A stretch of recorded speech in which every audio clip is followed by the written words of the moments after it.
Welcome to Fan for Racing Radio. I'm Fan for Racing Sharon, and joining me today is Jay Hughesman. Welcome to the show, Jay. Thank you. And switching gears a little bit from the trucks to the ARCA Menards series. And as you mentioned, it is their season finale. So yes, it does come down to, and we kind of expected it could, Brenden Butterbean Queen just has to start the race to be the ARCA Menards Series champion for 2025. And I think I counted, Jay, 25 cars on the entry list. So it's a pretty full field for Toledo.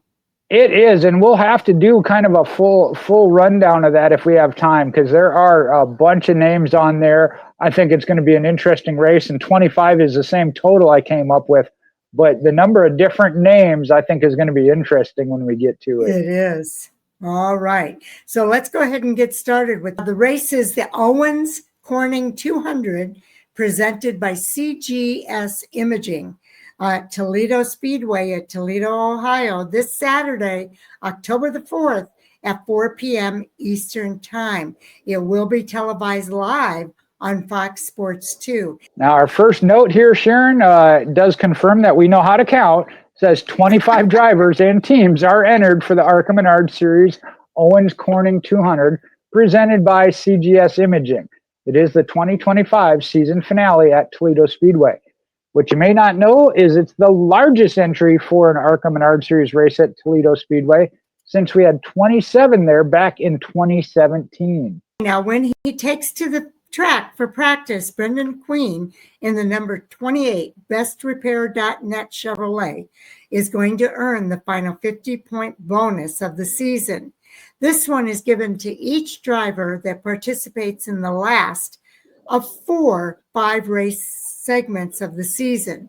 Once he and second place driver LeVar Scott in the number 6 Max Siegel Inc. Chevrolet receive those bonus points, he will lock up the 2025 ARCA Menards Series Championship with an insurmountable lead. Now, he leads right now by 85 points following the Reaves 150 at Kansas Speedway, with a maximum of 99 points available, including the 5-race segment bonus points.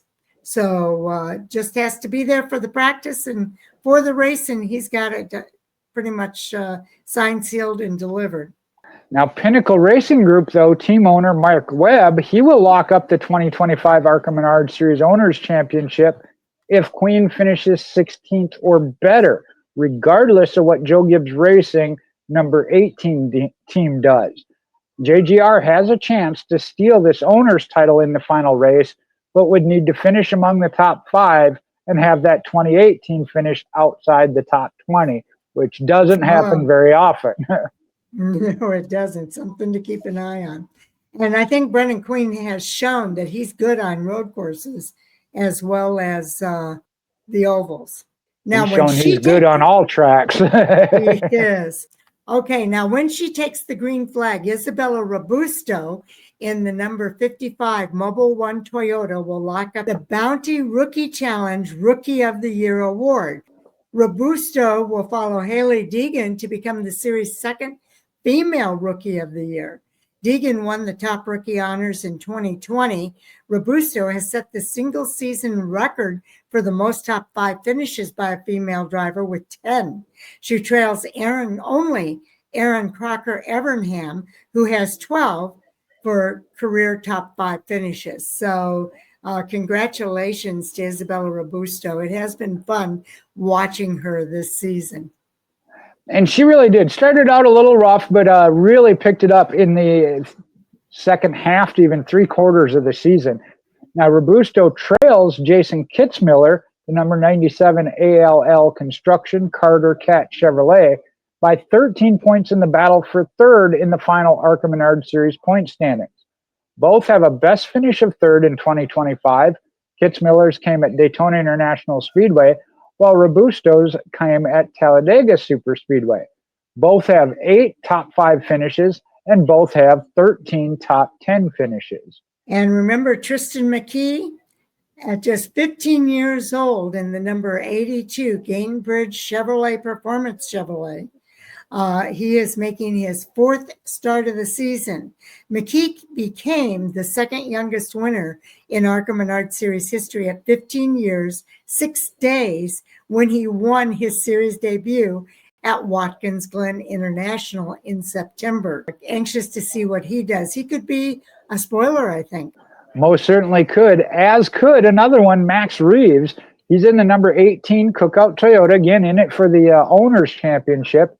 He's making his second appearance at Toledo Speedway in a month's time here in the Owens Corning 200, presented by CGS Imaging.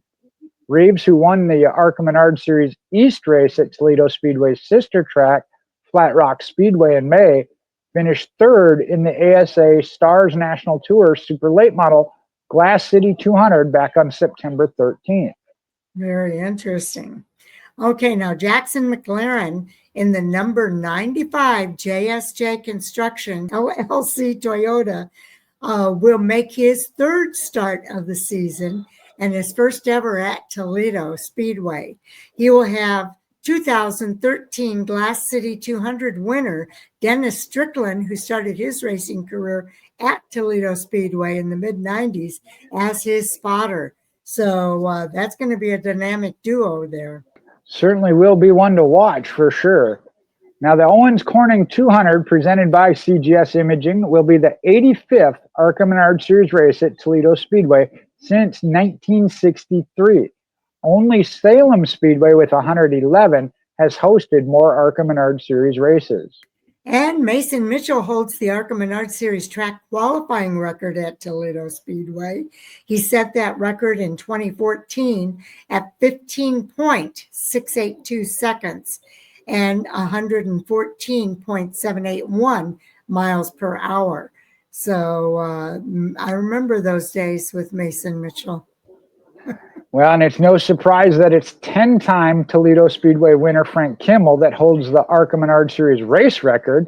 It was set in 1998 at 86.4 miles per hour in a 150-lap feature event.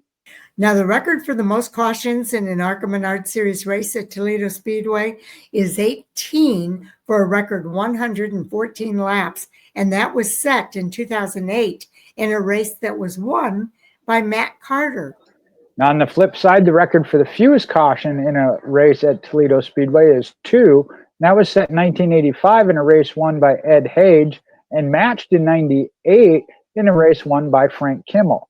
The fewest laps run under caution is 13. That was in 2021 in a race won by Ty Gibbs. Now, just a reminder again, Owens Corning 200 presented by CGS Imaging will be televised live on Fox Sports 2, starting at 4 p.m. Eastern Time on Saturday, October the 4th. Live timing and scoring data is also available at arcaracing.com.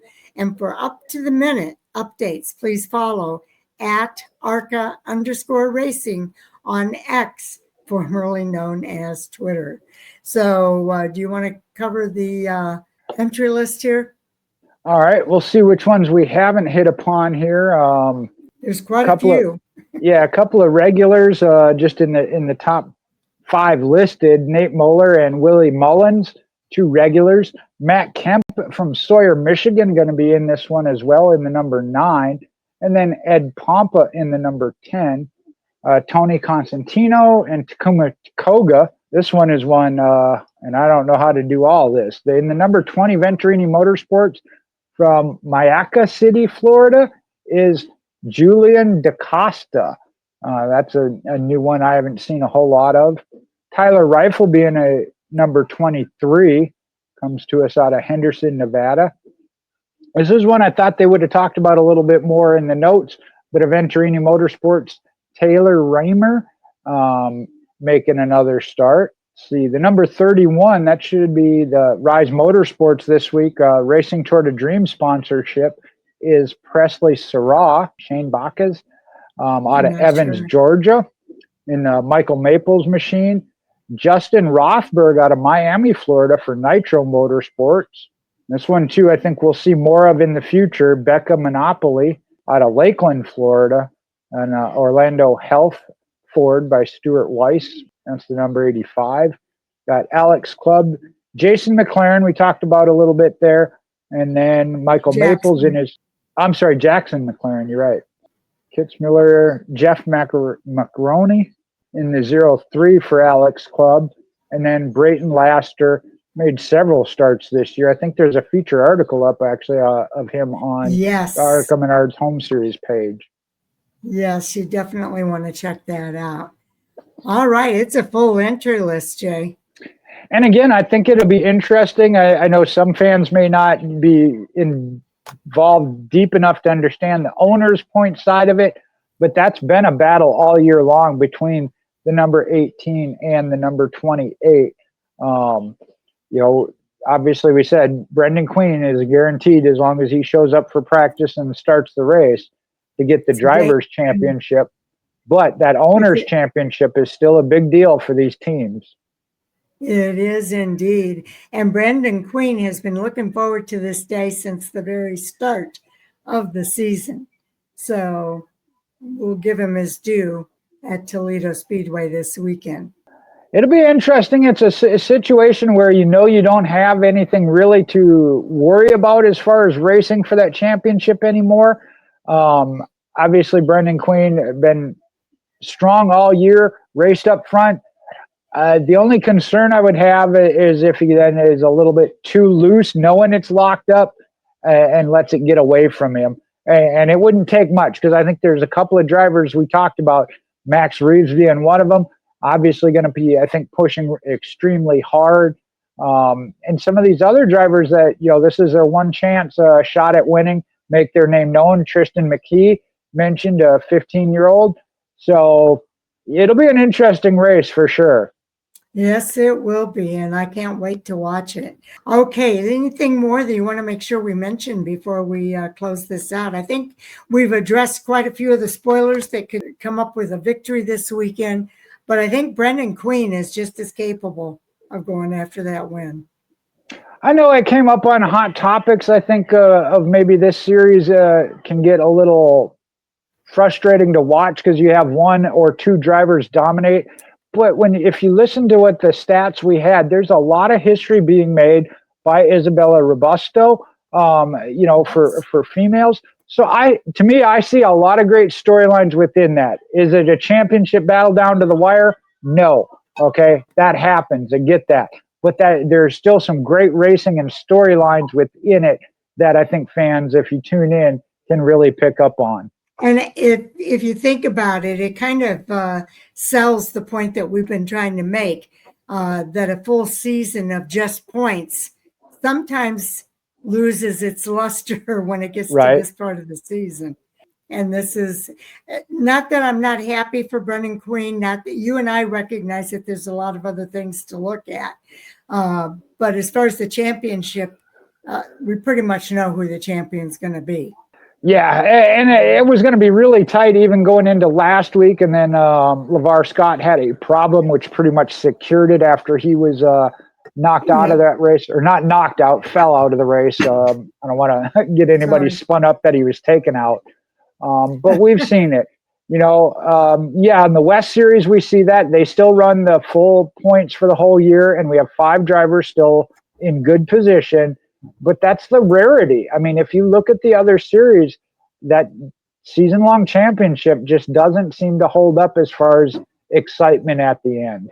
That's exactly right. We'll see how many people tune in for this ARCA race. It is going to be available live, so that's a good thing. It is going to be nice to see him get his due and be crowned the champion, but we kind of know who the champion's going to be. Anything more you want to say? That's one of those I say it certainly is due the championship. And yes, we have seen that if you have the playoff style format that we're talking about. And I think William Sawalich has won. It would be a shame if Corey Heim were to not win the championship this year. But I mean, we saw it, Kevin Harvick a few years ago at the Cup level had 10 races, went into the playoffs, and the wheels fell off. I mean, just didn't have it there in those final 10 races. So, I understand where people may have that view of so-and-so ran this good all year and didn't win the championship, but that's part of it. I mean, in my opinion. And I think it just adds another level of, you mentioned it earlier, a team sport, Intrigue. you know, how you overcome maybe not having the fastest car and running up front or having a problem in the race, how you overcome it as a team and an organization. Yep, absolutely right. All right, now do watch for more coming soon here at Fanfare Racing Radio. Jay and I are doing all 4 previews for this weekend of racing, NASCAR's Top 3 Series at the Roval and the ARCA Menards Series season finale at Toledo Speedway. So stay tuned for more on that front. On Friday, Taz and I will sit down and put together the fantasy report for Charlotte's Roval. And then on the other side of the weekend, we'll have all the reviews for the same races, as well as at 10 o'clock p.m. Eastern Time. It is the live stream of our Hot Topic Sound Off conversation with our live chat room where you can be interactive with us. So stay tuned for that. And with that, Jay, we want to say thank you to everybody for tuning in. We really appreciate everybody for doing it. Absolutely. And feel free to join us on, as you said, the live stream of Hot Topics on Monday nights. Get in there and chat it up with us. We have a good time with that. So please join us. And since we're on the ARCA platform, we've got a couple of interviews that are up here too. Earlier this week, Jay and I sat down with Eric Johnson Jr. He is right now 5th place in the ARCA West Series. Had a very interesting conversation with him, as well as Chase Howard last week. And we've got Jan Qualkenbush up as well, the team owner in the ARCA West side. Chase Howard is kind of getting his feet wet in the ARCA platform. He's had 2 races already, and Jay just told us he's got another race coming up, another chance for everybody to check him out at Phoenix Raceway later on this season.